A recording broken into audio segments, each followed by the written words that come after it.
সম্পত্তি কেড়ে নেওয়া হয়েছে, ক্রস ফায়ার, আয়নাঘর, রিমান্ড, হাজার হাজার লোকদের কারারুদ্ধ করে দুনিয়া জুড়ে বাংলাদেশের মধ্যে সবচেয়ে মজলুম হচ্ছে জামাত ইসলামী।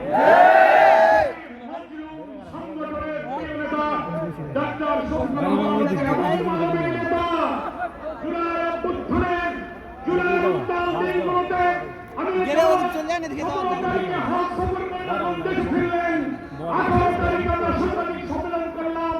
সেই দিন রাতে ছাত্র হত্যা হচ্ছে, আমির জামাত আমাদের দেখে বললেন যত লোক নিহত হচ্ছে, যত আহত হচ্ছে, এরা কোন দলের নয়, সব শহীদ আমাদের শহীদ।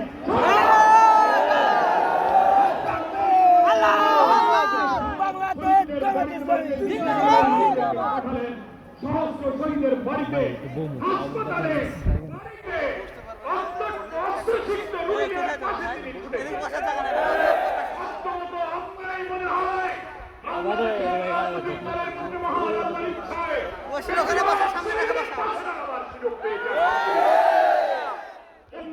তারপর আমি জামাত বন্যা কবলিত মানুষের পাশে ছুটে গেলেন। পূজা আসলো, হিন্দু ধর্মাবলম্বী খ্রিস্টান সব ধর্মের নিরাপত্তার জন্য তিনি নির্দেশ দিলেন, তাদের পাশে দাঁড়িয়ে